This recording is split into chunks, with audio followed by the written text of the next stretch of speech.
Behold, goddess of reason, I, oracle mad, mistress and queen of all things.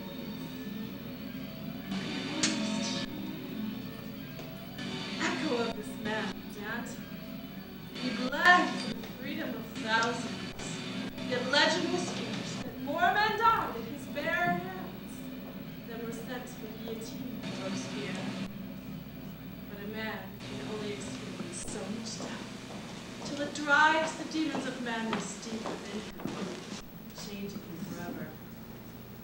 Danton worshipped reason, and thus became his own demise. For I enslave all of those strong enough to master me.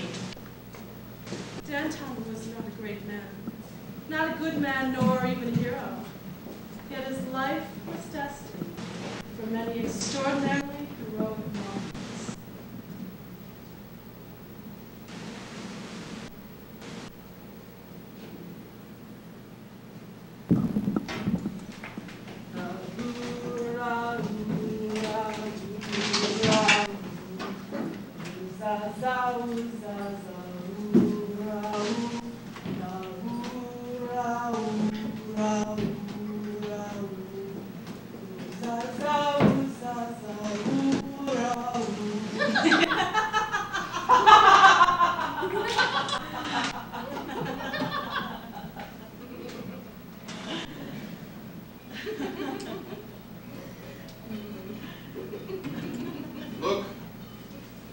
Look at the lovely lady. She shuffles with such grace and style. But she understands. Some would say the good cards go to her husband. Those little evil cards appear in everyone else's hands. Her legs grow fat. She might fall at any moment. The bruises that should stain her legs cover his forehead. She laughs, and a clown's tear rolls down her cheek. He stares at the woman and realizes that she could make a man love her with lies. Is that me? Is that what you think of me? How should I know? I can never know what's in your head. The skin is too thick. We are thick-skinned. We reach to touch each other, but all we feel is flesh. Sexless skin turns to hide. We are ultimately lonely. You know me. I'm your wife. Danton, say you know me. Yes. Yes, I know you. Knowing you were saying your dark eyes, curly hair, you who always say, dear Danton. But what lies in there? Inside there? Well, our limbs lie, our senses lie. Do we know one another? No. Well, the only way would be to split your skull open and slowly let the truth slip out through the cracks. Oh! That hurts! How can you do that to me? It has important reasons for its actions. Truly, I love you as much as I love death. Listen, please. Death comes tranquility. They go hand in hand, death and tranquility. So when I lay with you, I'm with death. Death holds me. You kiss me. I hear the sounds of the funeral in the sweet words you speak. Your body, my resting place. Your heartbeat. The nails of my coffin. You lose. Ah, but to love and lost is a lover's cost for this priceless adventure. Oh, you have loved and lost. And you have but smeared your fingertips in the possibilities of love.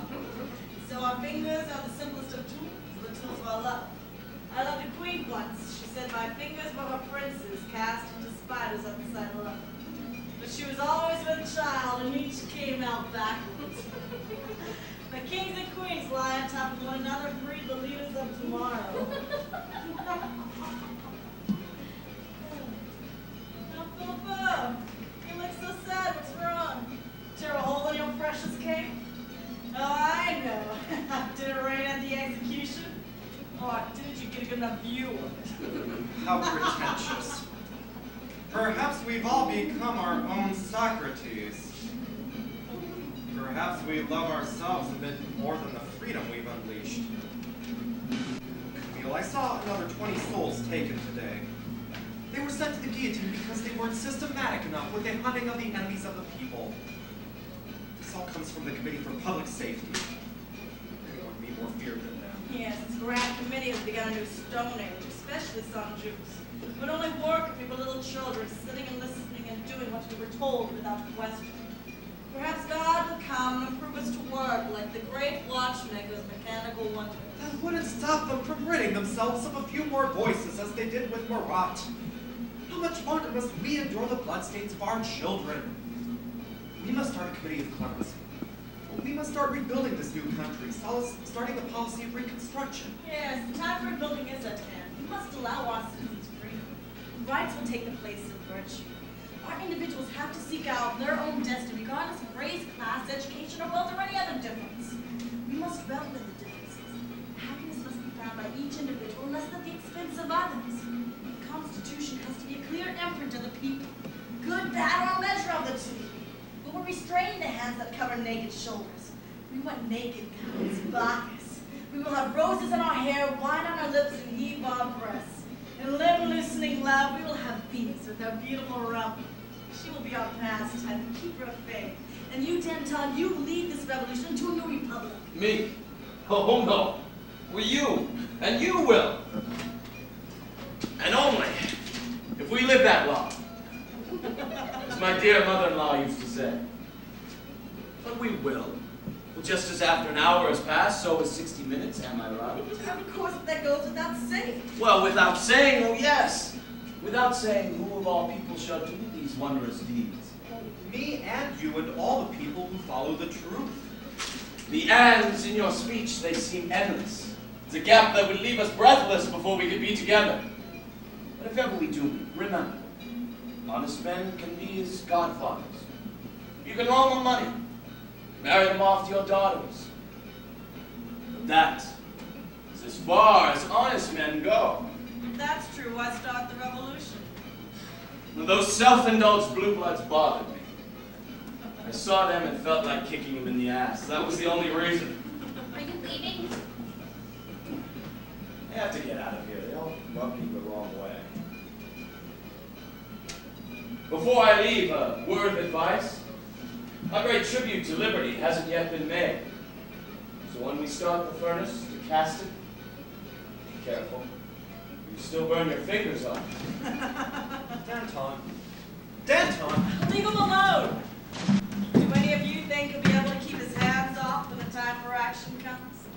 The only way is to waste time.